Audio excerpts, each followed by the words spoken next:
예, 이제 다음 주일이 종료 주일이고요. 그리고 그 다음 주일부터 고난주간 특별 새벽 기도회를 시작합니다. 이 앞에 있죠? 특별 새벽 기도회 고난주간. 우리 다시 한번 읽으려고 했더니 우리 강영희 선생님 안 보이셔서 안 되겠다. 제가 읽겠습니다. 믿음의 주여 또 온전하게 하시는 이인 예수를 바라보자. 그는 그 앞에 있는 기쁨을 위하여 십자가를 참으사 부끄러움을 개의치 아니하시더니 하나님 보좌 우편에 앉으셨느니라. 네, 우리가 이 말씀을 놓고 그래서 제가 대신 읽어드렸잖아요. 죄송합니다. 큰 거는 보이세요? 네, 그러면 됐어요. 그것만 보면 돼요. 네. 밑에 거는 성경에 있으니까 성경 직접 보시면 되죠. 자, 그래서 우리가 고난주간 특별 새벽 기도를 하는데 오늘 새벽 기도회 주일부터 시작합니다. 그래서 주일이 종려 주일이거든요. 예수님께서 예루살렘에 처음 입성하신 그날, 그날의 종려 주일이에요. 그래서 그날부터 해가지고 새벽 기도회 때 예수님께서 일주일 동안 예루살렘에 입성하셔서 십자가에 돌아가시기 전까지 그 일주일 동안의 그 행적을 우리가 새벽 기도회 때 한번 쭉 한번 같이 발걸음을 한번 가보고자 합니다. 여러분들 같이 많이 참여해 주시고요. 그것을 통해서 예수 그리스도의 십자가의 고난과 죽음을 묵상하고 그 의미를 깨닫는 시간이 되기를 바랍니다. 특별히 오늘은 레위기에 있는 이 속죄일에 속죄제에 사용되는 두 염소를 통해서 예수님의 십자가의 의미를 되새겨 보기로 원합니다. 이 본문에 보면 염소 두 마리가 나와요. 염소 두 마리가. 이 염소 두 마리가 나오는데 그 염소 두 마리를 제비를 뽑아요. 제비를 뽑아서 한 마리는 속죄제로 그냥 죽여서 하나님께 번제로 태워서 드리고 다른 한 마리는 이제 제사장이 그 머리에 손을 얹고 이제 기도를 합니다. 이 나의 이 죄를 이 염소에게 옮겨 주십시오. 그 다음에 그 염소를 광야에 풀어줘요. 예. 그게 바로, 그래서 그 광야로 보낸다 그래서 그 한 마리를 아사셀 염소다라고 이야기를 합니다. 그 이스라엘에 유학 갔다 온 사람이 쓴 글을 보니까 이스라엘 젊은 청년들이요, 막 싸울 때, 라자셀, 라자셀, 막 이러면서 싸운대요. 예. 특히 또는 라자셀, 막 이러면서 싸운대요. 이게 우리나라 말 아니에요. 히브리 말, 히브리어, 이스라엘 말로. 그래서 너희 이 라자셀, 라자셀 막 이러면서 싸운다는 거예요. 그래서 그게 뭔 소린가 하고 물어봤더니 그게 욕이랍니다. 욕. 그러니까 우리나라 말하면 지옥에나 가라 뭐 이런 뜻이라든지 또는 뭐 제기랄 뭐 이제 이런 뜻이래요. 예. 근데 직역을 하면 아사셀을 위하여라는 뜻인데. 그 아사셀이 바로 오늘 레위기 본문에 나온 그 아사셀 염소예요.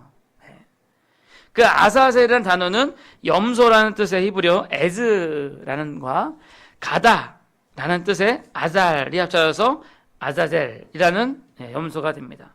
그 얘기 뭐냐면 이 두 염소 중에 한 염소한테 이스라엘 백성들이 지은 죄를 다 이제 전가를 시킨다 그러는데 그 죄를 다 이렇게 짊어지게 하고 그 다음에 그 염소를 광야로 갖다 버린다는 거예요. 그러면 그 염소는 광야에 가서 죽게 되는 거죠. 왜냐하면 집에서 기르던 가축이다 보니까 광야에 가면 뭐 승냥이 떼라든지 이리 떼들이 막 돌아다니면서 이제 먹을 걸 찾다가 그 염소가 있으면 이제 둘러싸가지고 이제 잡아먹는 거죠. 또한 나머지 염소도 속죄제로 죽여서 하나님께 드리게 됩니다. 바로 그러한 이 레위기에 나오는 이 속죄일의 속죄제는 바로 신약에서의 그 예수 그리스도의 십자가의 죽으심을 예표하고 있는 거죠. 이제 고난주간을 2주 앞두고 이 본문을 통해서 예수 그리스도의 십자가를 한번 더 깊이 묵상해 봅시다. 자, 먼저 이 두 마리 염소 중에서 속죄제로 드려지는 염소가 있어요. 그 염소는 보면 우리 죄를 대신 지시고 십자가에 못 박혀 죽게 되실, 그러니까 희생제물로 하나님께 드려지는 거예요. 예수님께서는 아무런 죄가 없음에도 불구하고 우리의 모든 죄 때문에 십자가에 못 박혀 죽으셨어요. 보통 그래서 그거를 속죄양이다 라고 하거든요. 속죄양. 그러니까 속죄양은 지금은 일반적으로도 그 국어사전에도 나오는데 뭐냐면 누가 다른 사람들 대신해서 그 벌을 지는 것. 예를 들어서 뭐, 자, 우리 저 다 같이 우리 저 옆에 성진 슈퍼에 가지고 아이스크림 하나 사 먹읍시다. 다 갑시다. 그러니까 그러죠. 아이 뭐 다 갈 거야. 나 한 사람만 가면 되지. 우리 가위바위보에서 진 사람이 가기로 합시다. 딱 가위바위보였는데 장로님이 지셨어요. 그러니까 장로님이 가서 이제 사러 가시는 거예요. 그걸 갖다 뭐냐면 속죄양, 희생양. 우리 희생양으로 우리 모두를 희생해서 혼자 가서 이제 그 많은 아이스크림을 다 이따 끝나고 가져오실지 모르겠지만, 아무튼 가져오시라는 얘기는 아닙니다. 아무튼 그런데 쓰는 단어가 이제 희생양 그러거든요. 근데 물론 여기서 쓰이는 동물은 양이 아니라 염소예요. 근데 하나님 앞에 드리는 제사로 양을 드리기도 하고 염소를 드리기도 했는데 오늘은 이제 염소를 드린 거죠. 그래서 사실은 의미는 다 속죄양, 희생양 같은 의미입니다. 그래서 세례 요한이 예수님 보고 뭐라고 그랬어요? 보라, 세상 죄를 지고 가는 하나님의 어린 양을 보라. 예수님께서 처음 공생애를 시작하셨을 때 세례 요한이 세상 죄를 지고 가는 하나님의 어린 양을 보라. 예수님께서 그 희생양으로 세상 죄를 지고 다 십자가에 못 박혀 죽게 될 것을 미리 예언하신 거죠. 죽지 않으셔도 되는 불사의 존재이신 예수님께서 바로 우리를 대속하시기 위해서 죽을 운명의 사람을 되셨던 것입니다. 바로 여러분들을 위해서 말이죠. 그리고 그러한 예수님의 대속에 대해서, 그 십자가의 죽음에 대해서 벌써부터 구약 성경에서 이렇게 준비하고 있었다는 거예요.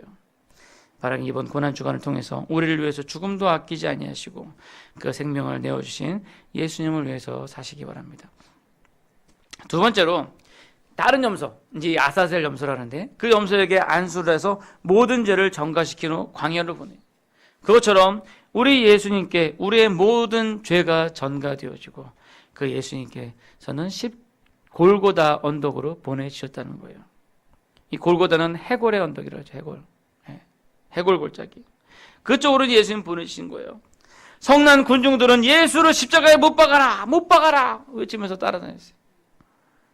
예수님은 그러한 군중들 앞에서 발가 벗겨진 채로 내어준 바 되었다는 거죠. 우리가 성화에 보면 예수님께서 아랫도리는 가리셨잖아요. 실제로는 아랫도리도 안 가리고 다 벗겨진 채로 사람들 앞에 나무에 묶이신 거예요. 얼마나 수치스럽겠어요. 아니, 못 박힌 고통이나 피 흘리는 고통은 사실은 육체적인 고통은요 좀 시간이 지나면 무뎌져요. 근데 그 정신적인 고통은요 가면 갈수록 배가 돼요. 아니 방금 전까지 일주일 전만 해도 나귀를 타고 올라올 때 막 사람들이 옷을 벗어서 던지면서 호산나 호산나 다윗의 왕으로 오신 예수여 다윗의 자손 예수여 우리를 구원하소서 막 종려나무 가지를 바닥에다 깔고 막 그렇게 열광하던 그 사람들, 그때 있었던 그 얼굴들 다 기억하는데 그 사람들이 지금은 예수를 십자가에 못 박아라.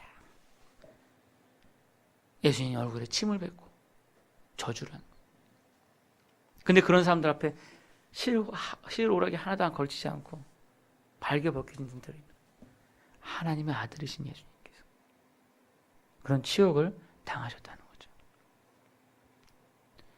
이 염소는 아마도 하나님께 드려질 제물이기 때문에 귀하게 길려졌을 거예요. 보면 이스라엘 백성들이 제사 때 쓸 양이나 염소는 따로 구별해서 기우거든요. 그러니까 일반 염소는 아무 풀이나 먹여요. 근데 하나님께 드릴 염소는 아주 좋은 풀만 먹여요. 그리고 다리가 뭐 좀 절거나 다리가 좀 뭐 흠이 생기잖아요. 그러면 그건 못 드리니까 아주 애지중지하게 길러요. 이 염소는 그런 대접을 받고 자랐어요. 그런데 어느 순간 자기 머리에 누가 손을 얹더니 갑자기 광야로 그 전에는 막 목동들이 막 애지중지하면서 막 돌봤는데 지금은 이리와 승냥이 떼들이 둘러싸서 자기의 팔과 다리를 뜯어먹으려고 으르렁거리고 있는 우리 예수님의 모습이 바로 그렇다는 거예요. 십자가에 달려서 이전까지는 나를 랍비오 부르고 나를 선지자라고 부르고 나를 메시아라고 부르면서 칭송하던 사람들이 지금은 침을 뱉으며 저주를 하면서 조롱하면서 우리 예수님은 그러한 고통을 당하셨다라는 것입니다. 이번 고난주간을 맞이해서 아무 죄 없으신 예수님께서 이 아자젤 염소와 같이 광야로 버려진 것을 기억하시기 바랍니다. 바로 저와 여러분들의 죄 때문에 말입니다. 이제 말씀을 맺고자 합니다. 오늘 구역 공과로 인해서 사실 말씀을 짧게 전했지만 그 내용은 사실 태산보다 무거운 것 같아요. 우리의 모든 죄를 지시고 십자가를 지신 그 예수님. 우리 매년 고난주간 부활절이 되면 생각하다가 그 기간만 지나면 또다시 잊어버리고 살아요. 우리는 참 건망증이 심해. 예. 주님의 십자가의 의미는 잊어버리고 단지 그 십자가 모양만 귀걸이로, 목걸이로 만들어가지고 우리 몸을 치장하고 있는 것은 아닌지 모르겠어요. 예? 그 십자가는 예수님을 매다른 사형 형틀인데 그거를 귀에다가 걸고 목에다 걸고 그냥 액세서리로. 아무 죄도 없는 아자젤 염소, 귀하게 잘 자랐던 염소인데 지금도 그 염소를 저주하면서 욕으로 사용되고 있는 것처럼, 예? 이스라엘 젊은이들이 라아자젤, 레크 라아자젤 막 그러면서 욕하면서, 그 아자젤이 바로 예수 그리스도를 상징하는 건데 욕으로 사용하는 거죠. 혹시 우리가 예수님을 그렇게 도구로 사용하고 있는 것은 아닌지 모르겠습니다. 미국에서 보면요, 여러분 미국 영화를 보면 막 그 총싸움하면서 막 하다가 갑자기 이제 총알이 딱 떨어졌어요. 그러면 그 주연 배우가 하는 말이 있어요. 뭐라고 그러는지 아세요? Jesus Christ. 그래요. Jesus Christ. 이 Jesus Christ가 뭐냐면 예수 그리스도란 뜻이에요. 근데 배우는 Jesus Christ. 근데 거기 한글로 번역이 뭐라고 되는지 아세요? 제기랄. 진짜로 미국에서 Jesus Christ가 욕이에요. 욕. 욕으로 쓰고 있어요. 혹시 우리도 미국 사람처럼 예수 그리스도의 이름을 욕되게 사용하고 있는 것은 아닌지, 이스라엘 사람처럼 아자젤 염소를 욕처럼 사용하고 있는 것은 아닌지, 혹시 우리 예수님의 십자가를 모욕하고 있는 것은 아닌지 이 시간 다시 한번 여러분들 돌아보시면서 이번 고난주간 부활절을 보내시기를 소원합니다. 기도하겠습니다.